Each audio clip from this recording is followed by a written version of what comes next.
개소리가 뭐냐면 진심으로 하는 헛소리, 거짓말이 아니라는 거예요. 근데 거짓말 옆에 더 못된 게 있는데 말도 안 되는 얘기를 진심으로 얘기해. 진짜 우리 주위에서 우리 힘들게 하는 사람들은 진심이야.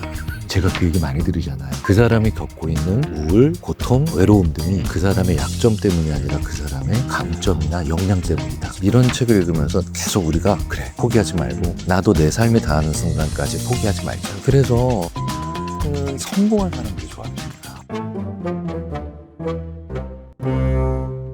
여러분 안녕하십니까? 책을 읽고 삶을 이야기하는 대화 채널 책과 삶 사람 산책의 김재원입니다. 광암교보문고에 나와 있습니다. 심리학자는 힘들 때 어떤 책으로 위로를 받을까요? 여러분 좋아하시는 온 국민의 심리학자가 저기서 책을 읽고 계시네요. 함께 가보겠습니다. 안녕하세요 교수님.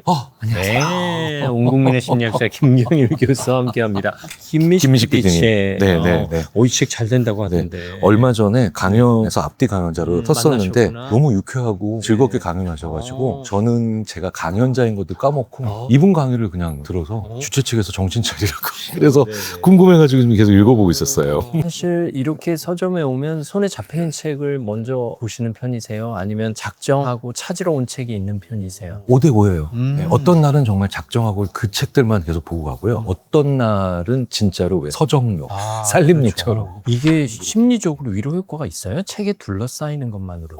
그럼요. 그러니까 그거를 저도 옛날에 안 믿었는데 그런 연구들이 있고 그런 다음에 저도 해보니까 지적이고 좋은 물건들 옆에 있는 것만으로도 사람이 암시받는데요. 암시, 이걸 프라이밍이라고 그래요. 점화된다고 하거든요. 그래서 저는 시간이 남으면 일부러 서점에 와서 좀 기다리다 가죠. 무기력하고 우울감에 빠질 때는 책장 넘기는 것조차 힘들 때가 있잖아요. 그럼에도 불구하고 책을 가까이 하면 사람에게서 받지 못하는 위로를 받을 수도 있겠죠. 그래서 책장 넘길 힘도 없다. 그러면 제가 이렇게 얘기해요. 책을 옆으로 가서 이렇게 그냥 놓기만 하라. 그 다음에 한 번 이렇게 싹 넘길 수 있는 힘 나올 때 있다. 이렇게 되거든요. 그래서 조금씩 가까이 가시면 된다. 그러면 오늘은 위로라는 키워드를 가지고 심리학자시니까 우리의 마음을 위로할 수 있는 책을 추천해 주시면 어떨까요? 좋죠. 저기 수만 권의 책이 있습니다. 이 가운데 5권만 골라보겠습니다. 네, 하시죠.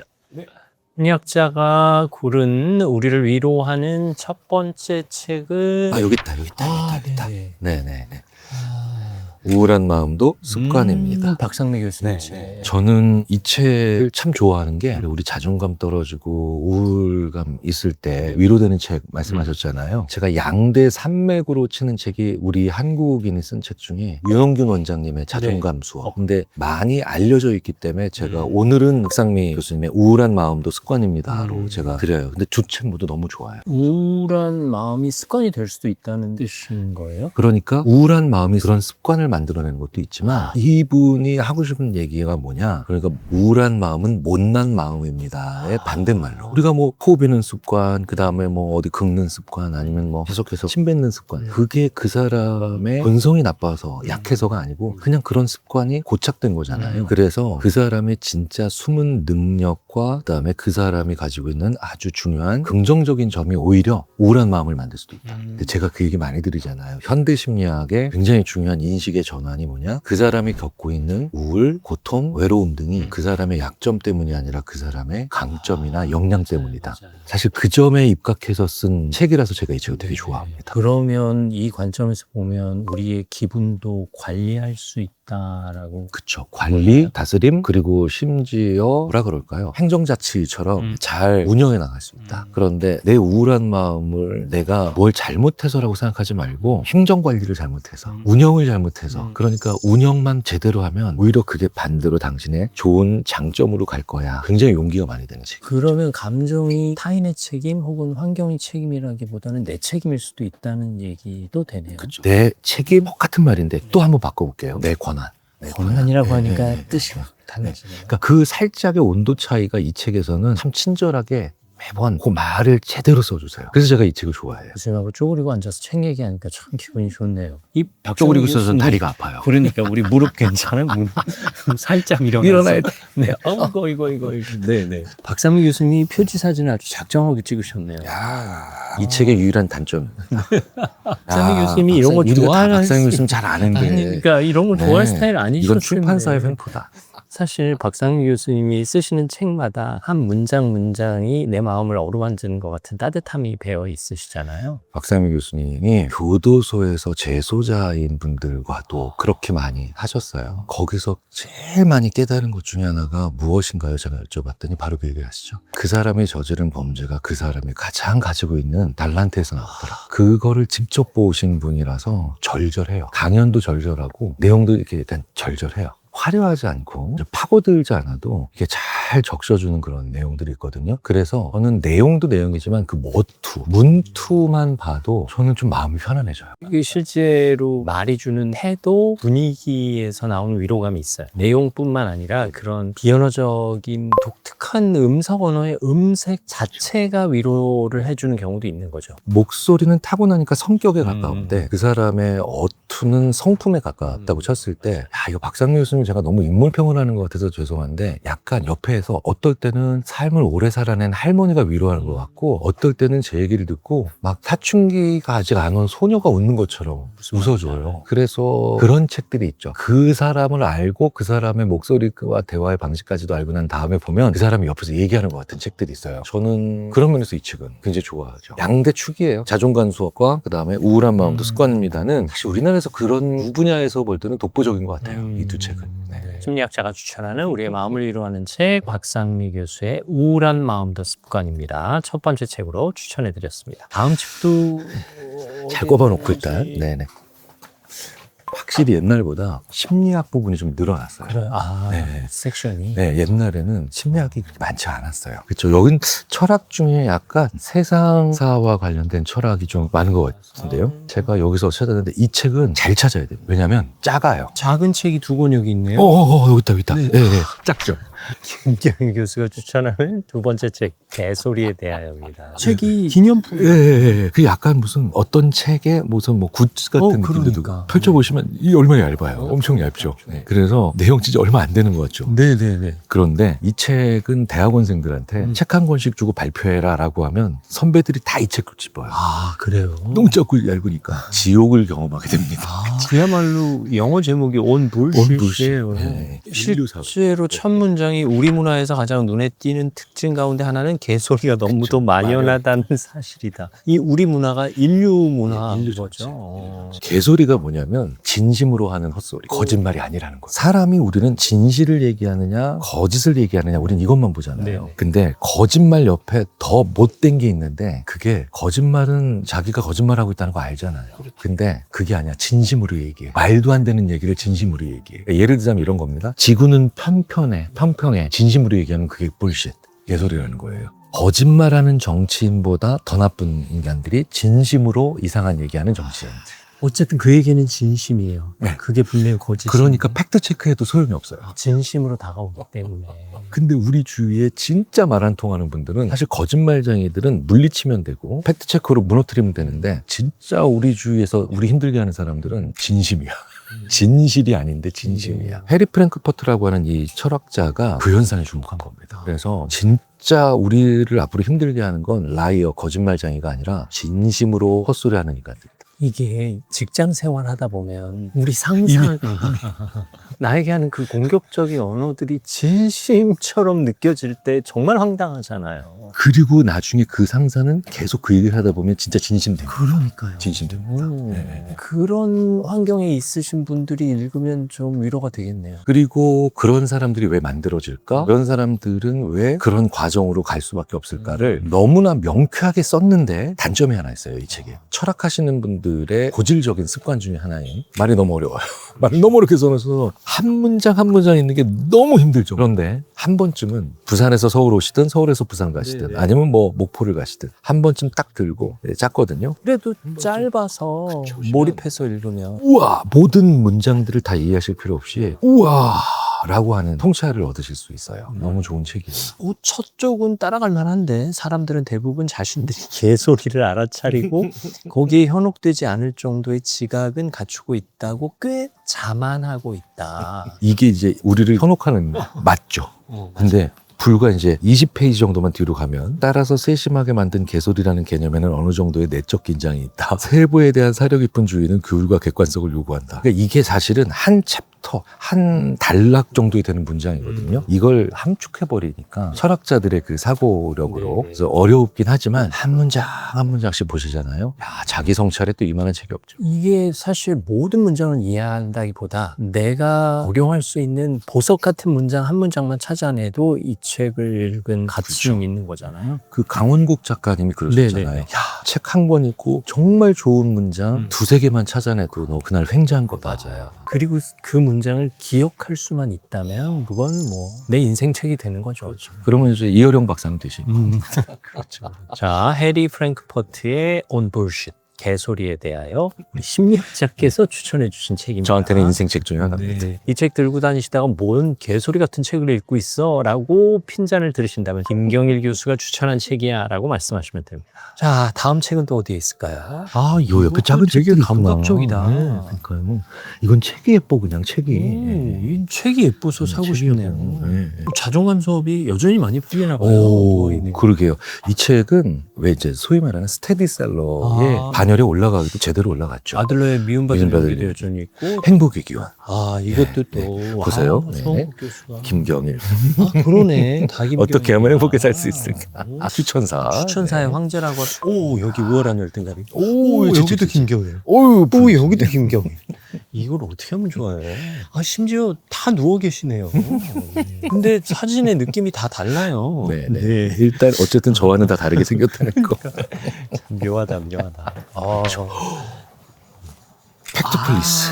이거. 팩트 플리스. 이 책은 워낙 유명한 책이잖아요. 한스 로슬링을 제가 되게 좋아해요. 사실 유명한 분이라서 좋아한다기보단 세계관이 저랑 비슷해요. 뭐냐면 그래도 우리 인류는 진보하고 있다. 이 믿음을 끝까지 놓지 않고 있기 때문에 사실 이게 통계와 통계적인 허구와 그거에 대한 우리의 오판들을 다루면서 그러면서도 유쾌하게 우리가 나아갈 바에 대한 제시를 하고 있거든요. 사실 이 책은 그래서 싫어하는 분들도 계세요. 뭐냐면 너무 인류 사회를 미화하는 거 아니냐. 근데 사실은 그렇게는 저는 안 봐요. 그럼에도 불구하고 우리는 진보하고 있다. 지금까지 문제가 없었다는 게 전혀 아니다. 그러니까 뭐 예를 들자면 아프리카에서 어떻게 이렇게 아이를 많이 낳지? 먹을 것도 없는데 이런 생각 하잖아요. 그런데 소득이 매우 낮은 그런 국가일수록 여성이 불평등하게 차별받으면 오히려 아이를 많이 낳게 된대요. 근데 선진국에서 또 아이를 많이 안 낳죠. 아니 많이 낳아줘야 되는데 또 반대로 선진국인데도 여성에 대한 차별이 계속 존재하거나 평등성이 많이 떨어지잖아요. 그럼 출산율이 확 또 떨어진대요. 그러니까 문제는 선진국이냐 빈곤국가냐가 아니라 얼마나 우리가 수평적으로 살고 평등하게 살고 있느냐가 훨씬 중요한 인구 대책이다. 이런 얘기들을 꺼내주면서 아주 의미 있는 발견인데. 그러니까 그거를 잘 잡아서 내고요. 이분이 또 한국 사랑이 좀 많아요. 왜냐하면 그래프마다 한국이 다 등장해요. 왜 그러냐면 한국이라는 나라가 얼마나 특별한 나라고 한국이라는 나라가 얼마나 앞으로 많은 것들을 보여줄 수 있는 나라인가에 대한 그거를 다 매력적인 나라라는 걸 많이 얘기를 한 분이라서 한국 사람이고 저는 제가 이상한 사람이 아니라면 굳이 그런 얘기를 싫어할 리가 없죠. 그럼요. 네네. 그래서 얘들도 한국의 예가 되게 많이 나와요. 그래서 펼치면 그래프에 스칸디나비아 반도 얘기를 하고 있는데 이쪽 축에는 사우스코리아가 꼭 들어가 있어요. 이 목차 구성이 아주 감각적이에요. 단어를 잘 뽑으셨는데 본능을 중심으로 간극 본능, 부정 본능, 직관 본능, 공포 본능, 크기 본능에 심지어 일반화 본능, 우리가 흔히 따질 수 있는 사고의 오류. 찌찌뽕. 그러게. 찌찌뽕은 뭐라고 하는 거였지?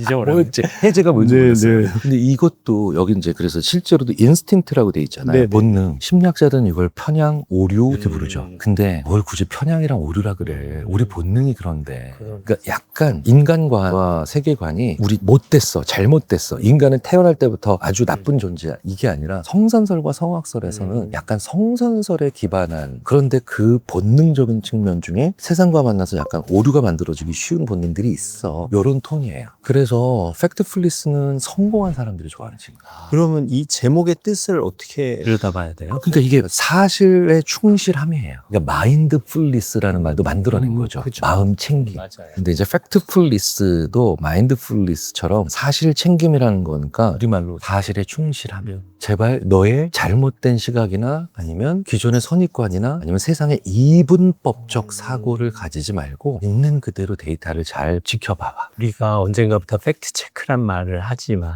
팩트 체크조차도 자신의 관점에서 들여다보고 있잖아요. 근데 그 사실 자체에 충실하다 보면 그 사실이 내포하고 있는 충만한 가치를 발견할 수 있다로 접근하면 되겠네요. 그래서 이 한스 로슬링 같은 분들은 그래프를 쳐다볼 때 아주 간단한 그래프인데 이게 뭐예요? 해석을 하지 않고 모양이 이래? X축은 이거야? Y축이 이거였네? 그러니까 이렇게 어린아이가 새로운 물건을 보듯이 간단한 그래프 하나도 우리는 어떤 주식의 그래프를 보면 이거 상승이? 하락이야? 뭐 변동폭커? 이게 먼저 들어가잖아요. 그게 아니라 어머 이상한 모양이네? 야 이거 특이한 분포다. 이런 식으로 보기 시작했을 때까지는 저자인 한스 로슬링도 늘 말씀드리잖아요. 관찰력이 뛰어난 사람. 추리력, 설명력 이건 사실 그 다음이거든요. 그냥 그걸 있는 그대로 바라보는 관찰력이 뛰어난 사람. 근데 우리가 뭔가를 바라볼 때 뭐 그게 그래프든 사건이든 사물이든 나만의 분석 공식이 있잖아요. 그래서 그냥 그 분석 공식 순서대로 1번 뭐 2번 뭐 이렇게 해서 해버리는데 일단 그것으로부터 벗어나서 관찰. 사실 저도 참 안 됩니다만 노력 중입니다. 그래도 이걸 인생책으로 꼽았다는 건 뭔가 삶에 직접적인 영향을 받았다라는 뜻인데. 스티븐 핑커, 한스 로슬링 이런 연구자들은 비관적이지 않고 그래도 우리는 결국 나아지고 있어. 우리 인류는 그래서 100년 후에 망할까 안 망할까. 우리 100년 후에 망할 수도 있고 안 망할 수도 있잖아요. 그런데 그래도 2000년 전보다는 1000년 전에 1000년 전보다는 500년 전에 물론 그 과정에서 나락으로 갔던 시기는 수없이 많았지. 우리는 끊임없이 나아지고 있을 거야. 그러니까 제일 중요한 게 뭐냐면 이 책의 메시지에서 포기하지 말자. 이게 왜냐면 냉철한 분석이나 아니면 정말 시의적절한 비판은 너무 중요한데요. 그거가 가지고 있는 부작용이 뭐냐면 까딱 잘못하면 자포자기해 버리거든요. 그런데 제가 이런 책을 되게 좋아하는 건 단순히 세계적인 베스트셀러라서가 아니라 이런 책을 읽으면서 계속 우리가 그래 포기하지 말고 우리 인류도 포기하지 않고 여기까지 왔으니까 나도 내 삶이 닿는 순간까지 포기하지 말자. 게다가 우리가 어렵고 힘든 사람을 보거나 아니면 자신의 목적을 달성하기 위해 숫한 실패 속에서도 계속 도전하는 사람을 볼 때 저 사람은 왜 포기 안 하지? 하는 생각으로 판단할 때도 있잖아요. 그리고 어렵고 가난한 나라들 볼 때 그 나라는 왜 여전히 저렇게 살지? 좀 포기할 때도 됐는데 하는 측은지심하고는 좀 다른 접근인데 이런 사실에 충만한 통계의 분석을 통해서 그들에게도 우리가 함부로 판단하거나 폄하하지 말고 그들에게 용기와 위로와 격려를 줄 수 있는 그런 마음가짐도 필요하지 않을까 싶어요. 불과 30년 전까지 우리나라 엔진 못 만든다고 절대로 엔진 개발한다는 사람 오이지게 안 치지 마라. 일본 미쯔비시 같은 데서는 무슨 말도 안 되는 소리 하는 거냐 그랬던 나라가 우리인데 지금 다른 나라한테 기술 가르치고 있잖아요. 일입니까, 이게? 그러니까요. 이런 의미에서 우리 마음에 담아야 할 단어가 아닐까 싶습니다. 한스 로슬링의 Factfulness, 김경일 교수의 인생책으로 소개해드렸습니다. 네, 우리가 또 갈 길이 있습니다. 네. 여기요. 네. 생각에 관한 생각. 저 이 책 좋아요. 네네네. 이건 심리학자라면 항상 넛지와 생각에 관한 생각 사이에서 한 번쯤은 고민을 하죠. 사실 이 책은 저의 인생책이 아니라 제 인생에 걸친 공부한 내용 모음집이라고 보셔도 돼요. 그러니까 교수님의 삶을 집대성해 놓은 듯한. 왜냐면 이 책에 있는 내용들과 거의 똑같은 연구들을 평생 저도 한 거기 때문에 그렇죠. 노벨 경제학상 받은 다니엘 카너먼 네네. 교수 재작년에 돌아가셨는데 인간의 생각과 판단 의사결정에 일어나는 정말 많은 현상들을 담아놨죠. 원제가 정말 역대급 재미있는 오역이에요. 이 원제가 think fast and slow예요. 그러니까 think fast는 빠르게 생각하는 게 직관, 그리고 slow는 심사숙고. 그런데 인간은 그러니까 빠르게 생각하는 직관이 있고 심사숙고가 있잖아요. 근데 fast가 먼저죠. 그러니까 언제나 직관이 이긴다. 심사숙고 해봐야 결국은 왜 첫 번째 생각을 뒤집는 게 그만큼 어렵다. 근데 제목은 빠르게 생각하기와 느리게 생각하기가 아니라 생각에 관한 생각이죠. 근데 이 제목은 메타인지를 얘기하는 거라서 그때 당시에 메타인지에 대한 대중적인 이해도가 높지 않았기 때문에 그렇지 지금 나왔으면은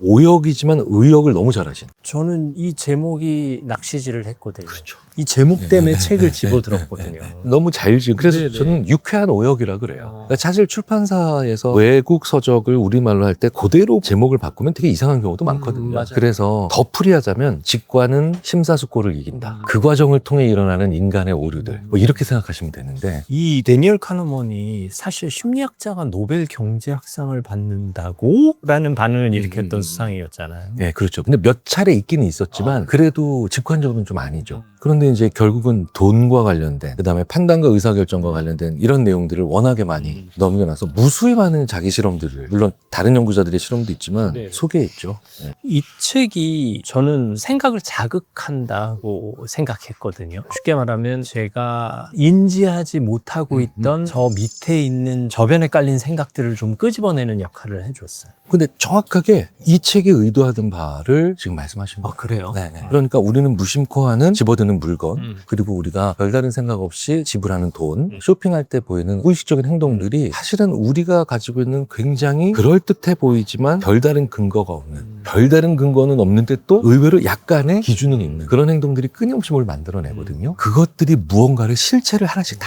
끄집어낸 거예요. 그래서 뭐 예를 들자면 사람들은 좋은 걸 선택하는 게 아니라 후회 덜할 만한 걸 선택하더라. 또 어떤 사람들은 더 뛰어난 옵션이 있는데도 그거 왜 선택한 거야? 라고 하면 내 선택의 이유를 잘 설명할 수 있는 걸 오히려 선택하더라. 뭐 그런 거. 이런 것들에 대한 얘기들을 정말 끊임없이 계속 얘기를 해주면서 이 책을 딱 읽고 난 다음에 나를 한번 의심해 봐야 되겠다. 나를 한번 점검해 봐야 되겠다. 그리고 어떤 생각이 딱 왔을 때 내 생각이 틀릴 수도 있구나. 사실은 너무 뻔한 얘기 같지만 내 생각이 틀릴 수도 있다라는 자기 점검을 하는 사람이 아직도 여전히 100명 중에 2~3명이 안 돼요. 그렇죠. 사람들은 그냥 내 생각이 맞지. 별다른 뜻 없이 그냥 사고 만나고 선택하고 심지어 자기 미래도 그렇게 결정하거든요. 그래서 내 생각이 틀릴 수도 있구나라고 하는 걸 그나마 저희들이 이렇게 표현합니다. 100명 중에 0.1~2명 정도가 하다가 100명 중에 2~3명이면 벌써 10배, 20배죠. 그래도 100명 중에 2~3명이 그 생각을 하게 만들 수 있고 그 생각을 하게 만들어줬던 고마운 책이다. 내 생각을 평가하는 과정이 필요하다는 얘기예요. 네. 그러면 평가하려면 잣대, 도구 이런 게 있어야 되잖아요. 그거를 제시했던 거죠. 그 모자무사라는 드라마에서 변은하 고윤정 배우의 어린 시절의 변은하가 9살 때 엄마에게 그걸 물어봐요. 엄마, 생각이 나야 행동이 나야? 생각과 행동은 다를 때가 있는데 행동은 다 하지 못하지만 생각은 어디든 갈 수 있고 무엇이든 될 수 있잖아. 이런 질문을 한단 말이에요. 하면서 제가 혀를 내둘렀는데 그 드라마는요 한국심리학회에서 공로상 줘야 돼요. 진짜 공로상 줘야 돼. 진짜 생각이 나요? 행동이 나요? 그 고민이 여기도 들어가 있어요. 그게 어떻게 나오느냐? 생각이 행동을 바꿀까? 행동이 생각을 바꿀까? 그러네. 양쪽 다 바꾸네? 뭐 이런 거. 이런 모든 내용들이 거기 들어가 있죠. 작가님이 이 책을 읽으셨나? 그럴 수도. 네. 한 번쯤 이젠 고전의 반열에 올라가기 시작했지만 한 번쯤 읽으면 후회하시지 않나요? 데니엘 카너먼의 생각에 관한 생각, 김경일 교수의 삶이 전반적으로 집대성되어 있는 인생책으로 소개해드렸습니다. 자, 이제 한 권 더 남았어요. 뭐 또 다음 책을 사냥하러 가보죠. 이 책 와서 아세요? 행복의 기원. 이건 뭐, 성국 교수님. 이건 뭐, 네네. 그냥 끝. 인간의 행복은 어디서 오는가? 행복의 기원입니다. 많은 사람들이 좋아하시고요. 성공하신 분들 좋아하시고요. 소통 강사들이 강의에 가장 많이 인용하는 책이기도 합니다.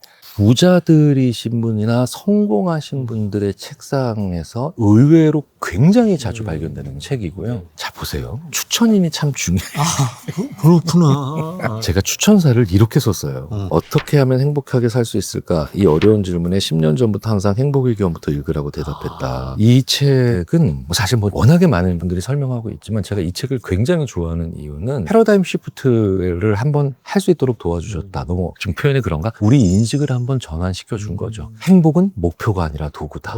그쵸? 왜 사세요? 행복하려고요. 땡 틀렸다. 살려면 행복해야 된다. 버틸려면 행복해야 된다. 이 한 문장만 이 책에서 건져도요. 쉽게 말하면 행복을 향해서 달려가는 게 아니라 내가 살면서 달려가면서 나 행복해 순간순간 느껴야 된다는 거죠. 그리고 내가 지쳤어. 쓰러졌어. 그러면 힘을 내야지. 이게 아니라 빨리 행복 어디 갔어? 야, 넣어봐. 충전 좀 해봐. 이 하나의 문구가 저도 몰랐는데 이렇게 많은 분들께 위로가 될지도 몰라요. 있는데 의외로 부자가 꼭 부자가 아니라도 성공한 사람들, 뭐 굉장히 거대한 걸 이뤄낸 사람들이 나중에 이 책을 읽고 내가 버틸 수 있었던 게 그거였구나 뒤늦게 깨달으시는 경우들이 많아서 이 책 읽고 성공했다는 분은 많이 본 적 없어요. 근데 성공한 다음에 그 이유를 알게 된 분들. 근데 이제 앞으로는 이 책을 읽고 더 힘을 내실 수 있는 그런 동력들을 많이 발견하실 수가 있겠죠. 우리 사회가 너무 저 끝에 있는 행복이나 성공을 위해서 지금 막 나를 괴롭히고 단련하고 막 자기 개발하는 데는 엄청나게 에너지를 많이 쏟아붓고 있는데 왜 그거 있잖아요. 어느 날 하루 살짝 행복하게 놀고 즐거웠는데 잠에 들어가면 잠자서 불안해지나. 사실 이거는 정말 좋은 거 아니거든요. 그래서 제 개인적인 에피소드랑도 잘 맞아떨어지고 제가 또 서은국 교수님이라는 심리학자를 되게 개인적으로도 좋아하고 가깝게 교류하기도 하고 제가 또 서은국 교수님의 말투도 되게 좋아해요. 저랑 너무 다른데 있잖아요.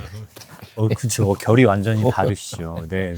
그래서 사람이 자기랑 매우 상이하고 다른 스타일의 사람을 좋아하는데 재밌는 건 이 성욱 교수님의 수업에 들어가면 첫 마디가 뭔지 아십니까? 뭐요? 내 책이나 내 수업 듣고 행복해질 수 있을 거라고 하는 착각을 절대 하지 말라고. 중요하다. 그러니까 인간에 대한 그리고 삶에 대한 굉장히 비관적인 얘기를 하시는 것 같지만 오히려 그 가운데서 희망이 보이고 실마리가 보이는. 어떻게 보면 내 삶에서 진즉 느꼈어야 할 행복을 발견하게 하는 책이 그렇죠. 아닐까 싶어요. 그 얘기를 했어야 되나. 그 얘기를 했어야 되나. 왜 저에게는 네네네. 이게 뭐 잠깐만 쓰러진다. 죄송합니다. 조심하시고요. 이 서점에서 이런 행동 그러니까 하면 안 됩니다. 이러시면 안 됩니다. 네네. 오늘 다양한 책들을 통해서 이 책의 제목을 듣는 것만으로도 위로가 됐습니다. 사실 책의 제목을 통해서도 위로를 받을 수 있는 거잖아요. 이게 지금 인간의 행복은 어디에서 오는가라고 하는 건 이 내용이 사실 저도 옛날에 여쭤봤거든요. 그러니까 지금까지 몰랐다는 거지. 그러네. 아주 중요한 그 말로만 벌써 위로가 되더라고요. 그러네. 이게 나만 몰랐던 게 아니라 다 몰랐던 거고 심지어 심리학자들도 몰랐던 거니까. 그 츤데레 같은 말투로 그건 몰랐다는 거지. 딱 이렇게 얘기를 서구 교수님이 하는데 서 교수님 목소리가 들릴 것 같아요. 네. 진짜 같은 동료 심리학자로서가 아니라 한 사람의 인간으로서 위로를 했죠. 그런 묘미가 있는 한국의 자기 색깔을 가지고 그 색깔 자체로 우리에게 한번 뭔가를 알려주는 그런 심리학자라서 네. 개인적으로 너무 우리의 지친 마음을 위로하는 책들, 또 김경현 교수의 인생책까지 추천받았습니다. 끝으로 서은국 교수의 행복의 기원 전해드리면서 책방나들이 여기서 마무리 짓겠습니다. 책과 삶, 사람 산책이었습니다. 다음 시간에도 여러분 곁에 있겠습니다. 저희는 책방 좀 더 둘러보고 가겠습니다. 고맙습니다.